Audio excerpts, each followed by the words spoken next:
É um varão que não anda segundo o conselho dos ímpios, ou seja, a influência.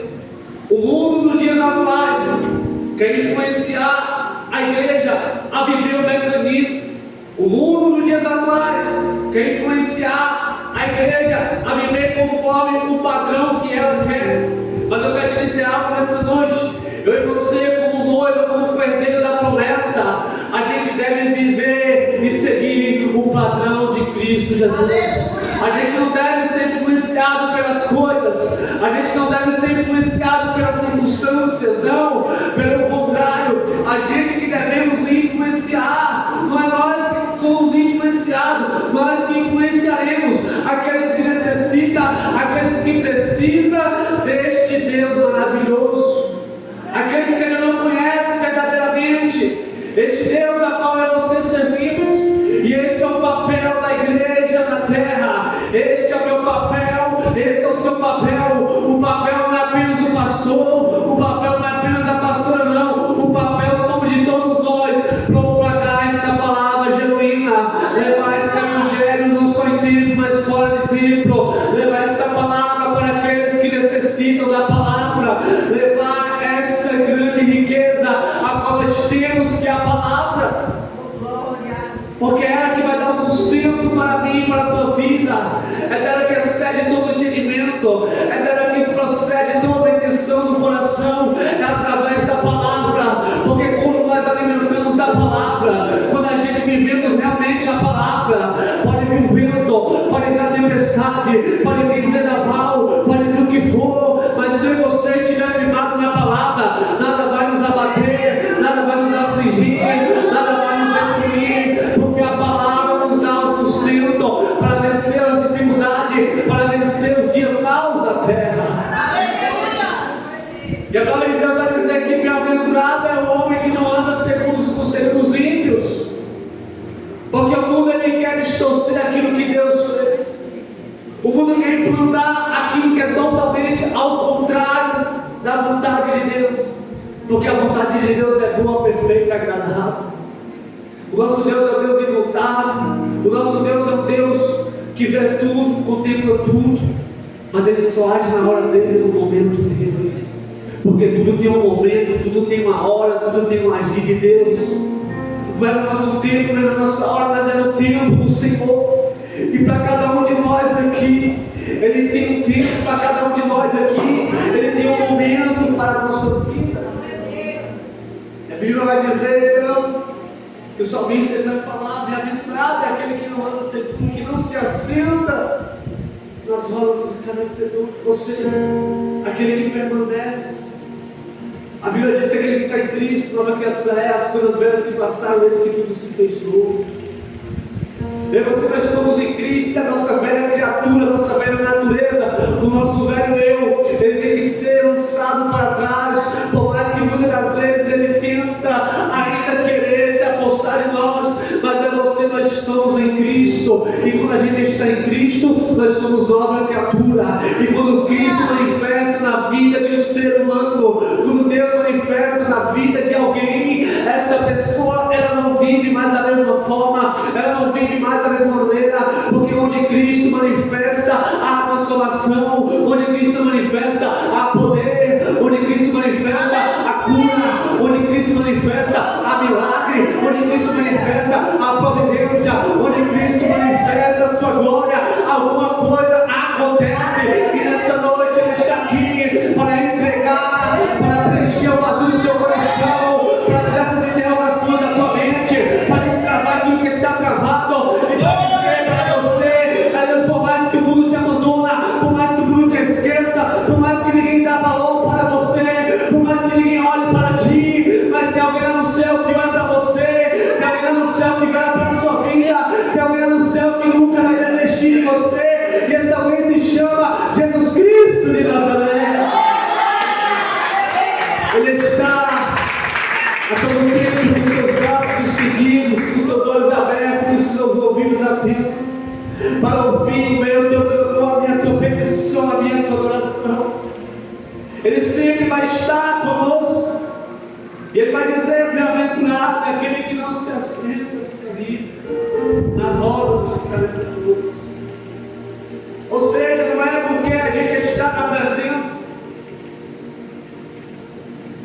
que a gente vai deixar de falar com o próximo, não. Mas tem situações, tem coisas na nossa vida que não nos pertencem mais. Tem pessoas, tem vínculos na nossa vida que não combinam mais. Tem pessoas que já não vai servir mais para estar ao nosso lado. É por isso que na caminhada cristã vem pessoas e vai pessoas, vem pessoas e vai pessoas, mas o que permanece é a palavra e a vontade de Deus. Nós não devemos apegar com coisas, mas a gente deve se apegar a Cristo, porque tudo isso que está na terra um dia vai passar. Tudo isso que nós recebemos um dia que vai ficar.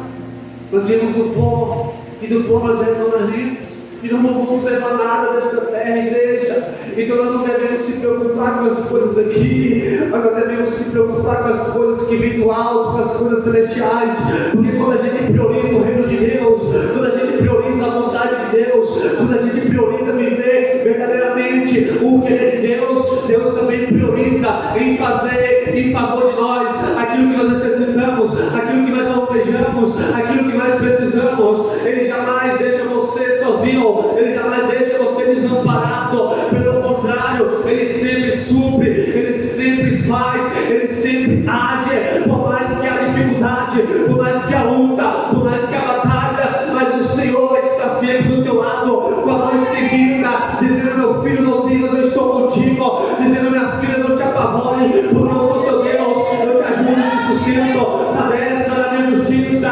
Por mais que o mundo lute, por mais que o inimigo tenta te abater, te destruir, mas ele só tenta, porque aquele que te guarda, aquele que me guarda, ele não dorme, ele não tosqueneja, ele pede batalha. É a batalha que ele entra, é para entregar vitória. A batalha que ele entra é para entregar resultado. E se você está vivendo uma batalha, é impossível, então entregue na mão de Deus, coloque na mão do Senhor, porque Ele resolverá os seus problemas.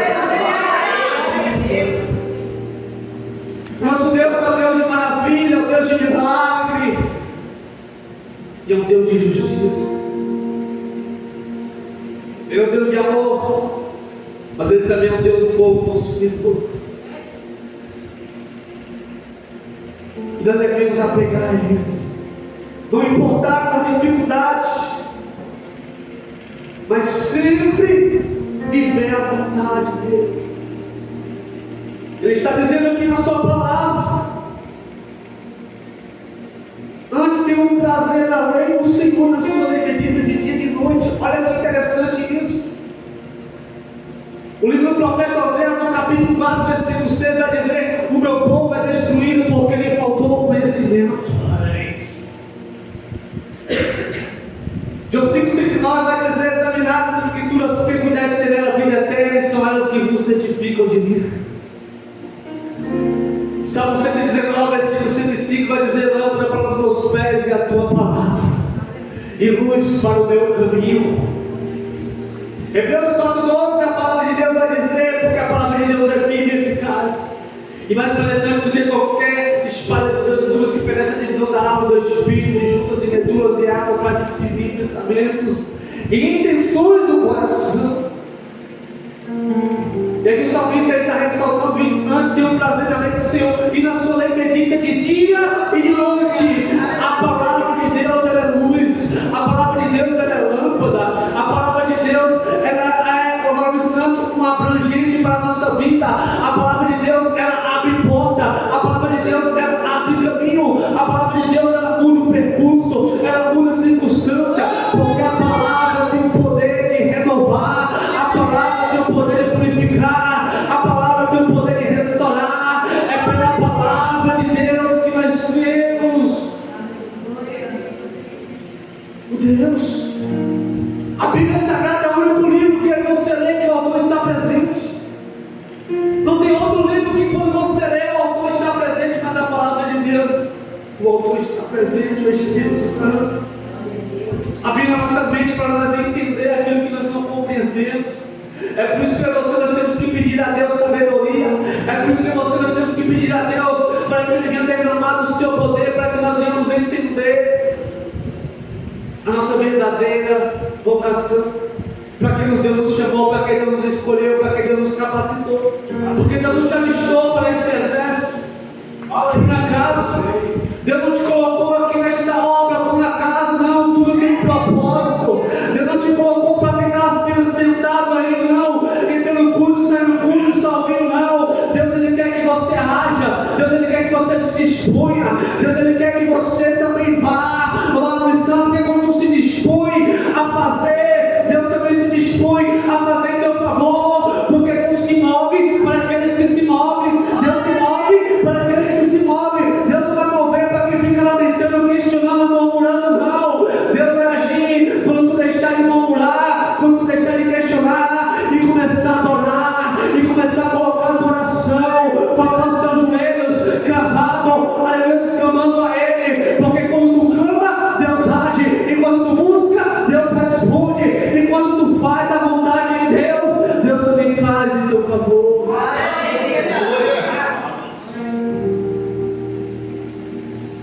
Antes de eu prazer na lei do Senhor e na sua lei bendita de dia e de noite. Igreja do Senhor, hoje, nos dias atuais, 90% dos cristãos não leem mais a palavra. Hoje as pessoas estão perdendo muitas guerras porque não está tendo direcionamento de Deus.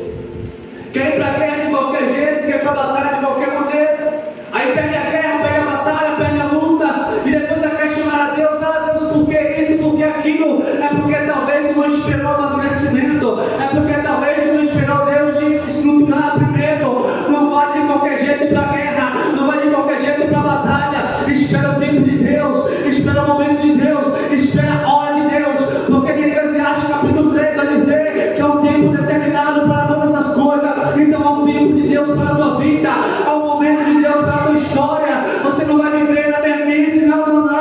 A hora de Deus vai chegar para a tua vida, a hora de Deus vai chegar na tua história, mas enquanto não chega, continue adorando, continue glorificando, continue buscando, porque quanto mais tu adora, quanto mais tu busca, quanto mais tu se enche da presença, mais tu se aproxima do milagre da bênção. Não foi assim com o povo? Uma caminhada que era para durar dias se tornou anos, por quê? Porque mesmo o povo adorar, começou a murmurar. Vendo o povo buscar a presença, começou a questionar. Pelo menos lá no Egito nós temos pepino, cebola, depois nós aqui para morrer, mas o povo liberto, livre da escravidão, no deserto, sendo sustentado por Deus, e mesmo assim murmurando. Sabe por quê? Porque tem muita gente que acostumou a viver tanto tempo no Egito, que o Egito ele saiu, mas o Egito não saiu de dentro dele. Tem tanta gente que acostumou a viver tanto tempo no vale, que acha que é normal a vida que ele leva, só que vale, só que vale, só que vale. Mas Jesus disse na sua palavra: se quiserdes e ouvirdes, comereis o melhor desta terra. É promessa de Deus para mim e para a tua vida, viver e comer o melhor desta terra, derrotar de Satanás, miséria de Satanás. Eu e você que estamos em Cristo Jesus, nós devemos ser prósperos, mas não devemos ter a moral que eu. A diferença é porque tem gente que pede a Deus riqueza, mas Deus sabe que seria que ser Ele. Ele não vai saber lidar com a finança, não vai saber lidar com o dinheiro vai se tornar problema.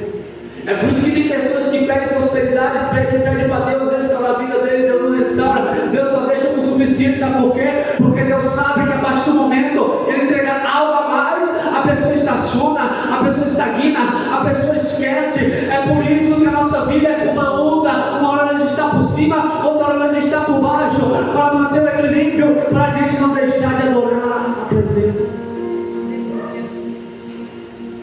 Porque se Deus deixar nós só na mão do domínio e a guerra para nós, a nossa velha criatura vai querer apostar e a gente vai se esquecer do Senhor. É por isso que Ele dá a palavra santo para nós as coordenadas, o direcionamento. Mas sabe o que muitas vezes acontece? A gente não quer ir pela direção de Deus, a gente quer ir pela nossa direção. A gente não quer ir pela vontade de Deus, a gente quer ir pela nossa vontade. A gente não quer querer ir pelo caminho do Senhor, a gente quer ir pelo nosso próprio caminho. E todas as vezes que você querer ir pelo nosso caminho, pela nossa própria vontade, pelo nosso próprio desejo, não vai dar certo. Mas a partir do momento que você deixar Deus agir, deixar Deus operar, deixar Deus fazer, pode ter certeza que a nossa vida vai ser transformada. Fala abraço, Ele vai dizer, mas não são assim os ímpios, mas são como a moinha que o vento espalha. Ou seja, o ímpio, ele não tem estrutura, ele não tem peso. E você e nós estamos em Cristo, nós temos uma raiz chamada Jesus. O ímpio, ele não entende isso. Ele não tem raiz, ele não tem destino, ele vive a vida de qualquer forma, de qualquer maneira, e acha que está agradando a Deus. Mas o reino do céu é tomado à força. A porta ela não passou por reforma, ela continua estreita. Estreita, apertada e espinhosa é o caminho, mas que vai te levar para a salvação, que vai te levar para a glória, que vai te levar para a vida eterna. É o caminho espinhoso, é o caminho estreito, é o caminho apertado, mas é o caminho que lá na frente vai te dar recompensa, é o caminho que lá na frente vai te dar vitória, porque depois de toda a provação vem a provação, depois de todo o vale vem a providência, depois de toda a prova vem a exaltação. Depois de todo o deserto, viu a terra que manda leite e mel para mim e para a tua vida. Então o segredo é você ir avante, confiando no Senhor, sem desacreditar, mas ir adiante e à frente e não olhar para trás, porque o passado já não pertence. Você joga no lado do esquecimento. Ele quer saber agora, ele quer saber de hoje. Então aprenda a plantar boa semente hoje, para a frente você ter frutos agradáveis, uma colheita feliz. Porque a lei da semeadura, a gente só vai colher aquilo que a gente planta. Como está escrito em Provérbios, aquele que semeia vento colherá tempestade. A única coisa que não falha aqui na terra é a lei da semeadura. Então é por isso que nós temos que plantar sementes boas, agradáveis, para a gente ter uma colheita feliz, frutos agradáveis. Um abraço, né? Mas não são assim os ímpios. No nome santo, e a palavra de Deus vai dizer que os ímpios substituirão no juízo e os pecadores na congregação do justo. Ou seja, haverá separação. Deus separará as ovelhas do bode. Deus separará os justos dos que foram injustos. Deus separará, Deus vem para todos sim, mas nem todos querem Deus. Deus veio buscar todos, veio, mas nem todos querem receber Ele. Deus veio para todos, veio, mas nem todos querem receber a bênção do Senhor. Deus não quer que ninguém vá, que ninguém se perca, mas Ele te deu um livre-arbítrio, Ele te deu a escolha, você que decide a bênção, a maldição, a vida, a morte, a paz, a guerra, a decisão está em você. É você que decide a vida que você quer viver, você que decide o trajeto que você quer trilhar, a decisão está em você. É você que decide se você quer ter uma vida vitoriosa ou fracassada. Não é fumando A, não é fumando B, não é governo tal, não é nada disso. É a partir do momento que a gente se dispõe a submeter e viver realmente aquilo que Deus quer para nós, e viver realmente a vontade genuína dEle, e viver conforme Ele quer, não é o nosso querer. A partir do momento que nós viemos para Cristo, a gente não tem mais escolha, porque Ele mesmo falou na sua palavra: aquele que quer vir após mim, nega a si mesmo, toma a sua cruz e me siga. Jesus não disse que ia ser fácil, pelo contrário, ele disse que no mundo terás aflições, mas tem de bom ânimo, venci o mundo e não vos deixarei sozinho. Enviarei o meu Espírito Santo, Consolador. Ei, meu querido e minha querida, você não está sozinho nesta guerra. Deus está com você, Deus está contigo. Mas sabe o que muitas das vezes acontece? As pessoas começam a olhar para a guerra, começam a olhar para o problema e esquecem de olhar para Deus. As pessoas focam mais no problema, as pessoas focam mais na dificuldade, as pessoas focam mais na situação do que está vivendo do que focar em Deus. E a pessoa, se Davi olhasse para o gigante Golias e esquecesse de olhar para a cabeça de Deus, ele não descia. Então pare de olhar para o tamanho do teu problema, olhe para o tamanho do Deus que tu serve. Pare de olhar para a tempestade, olhe para a grandeza do Deus a qual você tem.